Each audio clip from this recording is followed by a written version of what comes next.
स्वागत है क्लास 12 के विषय इतिहास के सब्जेक्टिव क्वेश्चन आंसर सीरीज 29 में। आज का हमारा एक बहुत महत्वपूर्ण क्वेश्चन है, चंद्रगुप्त मौर्य ने किस प्रकार मौर्य वंश का शासन स्थापित किया। भारत में मौर्य वंश की स्थापना का क्या महत्व है।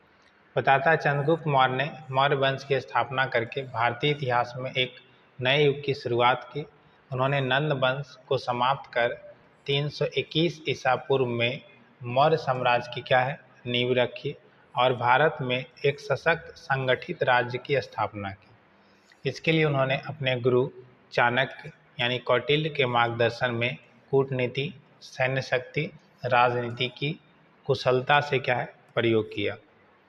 तो आपसे एक क्वेश्चन भी पूछा जा सकता है, नंद वंश का अंत कब हुआ या समाप्त कब हुआ? 321 ईसा पूर्व में। और मौर्य वंश की स्थापना कब हुई? 321 ईसा पूर्व में। आगे आइए बात करें मौर्य वंश की स्थापना का, तो चाणक्य का मार्गदर्शन जो सबसे इम्पोर्टेंट रहा है। चाणक्य ने चंद्रगुप्त के राजनीतिक सलाहकार और गुरु की भूमिका निभाई। नंद वंश के अत्याचारी शासक कौन घनानंद के प्रति चाणक्य के मन में असंतोष था। उन्होंने चंद्रगुप्त को प्रशिक्षित किया और उन्हें साम्राज्य स्थापित करने के लिए प्रोत्साहित किया। दूसरा है नंद वंश को पराजित करना। चंद्रगुप्त ने चाणक्य की सहायता से नंद वंश के अत्याचारों का अंत किया। एक सशक्त सेना के सहारे उन्होंने पाटलिपुत्र यानी वर्तमान पटना पर विजय प्राप्त की और नंद वंश का अंत किया। तो एक क्वेश्चन में पूछा जाता है कि पटना का प्राचीन नाम क्या है? तो पाटलिपुत्र। इसको आप रखिएगा, ध्यान रखिएगा। अगला है हमारा सैन्य शक्ति का प्रयोग। चंद्रगुप्त ने एक सशक्त और प्रशिक्षित सेना बनाई जिसकी सहायता से उन्होंने साम्राज्य का विस्तार किया। उन्होंने ग्रीक सेनापति सेल्यूकस निकोटर को हराया और पश्चिमोत्तर भारत के क्षेत्र को अपने साम्राज्य में किया, मिला लिया। अगला है कूटनीति का प्रयोग।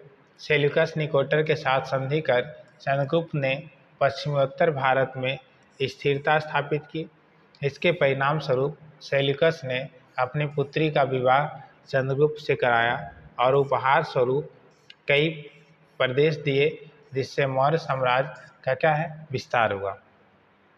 अगला है प्रशासनिक व्यवस्था। चाणक्य ने अर्थशास्त्र नामक ग्रंथ की रचना की और ये ऑब्जेक्टिव क्वेश्चन भी बनता है। अर्थशास्त्र किसकी रचना है? चाणक्य की, जिसमें शासन के लिए नीतियों और सिद्धांत दिए गए थे। चंद्रगुप्त ने इन्हीं नीतियों के आधार पर एक सशक्त प्रशासनिक व्यवस्था विकसित की, जिससे साम्राज्य में स्थिरता और अनुशासन स्थापित हुआ। अगर हम बात करें भारत में मौर्य वंश की स्थापना का महत्व की, तो एकीकृत भारत। चंद्रगुप्त मौर्य ने भारत के विभिन्न छोटे छोटे राज्यों और जनपदों को एकत्रित कर एक एकीकृत साम्राज्य की स्थापना की। मौर्य साम्राज्य ने भारतीय उपमहाद्वीप के अधिकांश क्षेत्रों को एक साम्राज्य में बांधकर पहली बार राजनीतिक एकता प्रदान की। अगला है प्रशासनिक प्रणाली का विकास। मौर्य काल में एक केंद्रीकृत और संगठित प्रशासनिक व्यवस्था का विकास हुआ।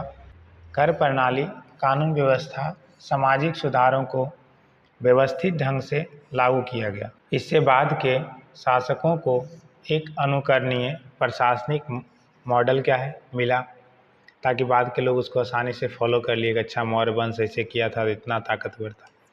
अर्थव्यवस्था में सुधार। मौर्य काल में कृषि, व्यापार, शिल्प को बढ़ावा दिया गया।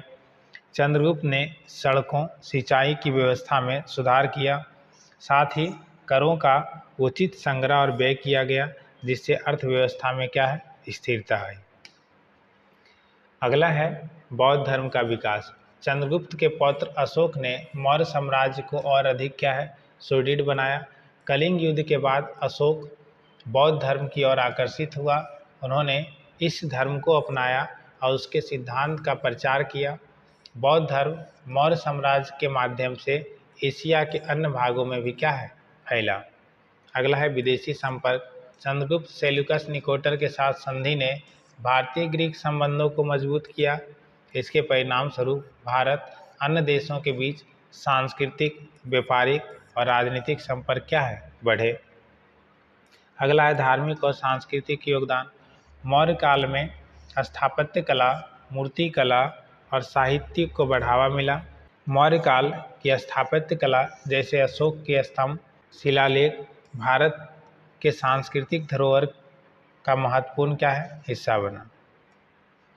अगर हम बात करें इसके निष्कर्ष की, तो चंद्रगुप्त मौर्य द्वारा स्थापित मौर्य साम्राज्य ने भारत को एक राजनीतिक, सांस्कृतिक और आर्थिक रूप से सशक्त राष्ट्र बनाया और मौर्य साम्राज्य न केवल भारतीय इतिहास में बल्कि वैश्विक इतिहास में भी एक महत्वपूर्ण स्थान क्या है, रखता है। भारतीय उपमहाद्वीप की पहली राजनीतिक एकता, सुदृढ़ प्रशासनिक ढांचा, धार्मिक सहिष्णुता, सांस्कृतिक विकास के लिए मौर्य वंश की स्थापना का महत्व क्या है, अधिक है। उम्मीद करते हैं आपको वीडियो अच्छा लगा तो अपने दोस्तों को भी शेयर करें। धन्यवाद।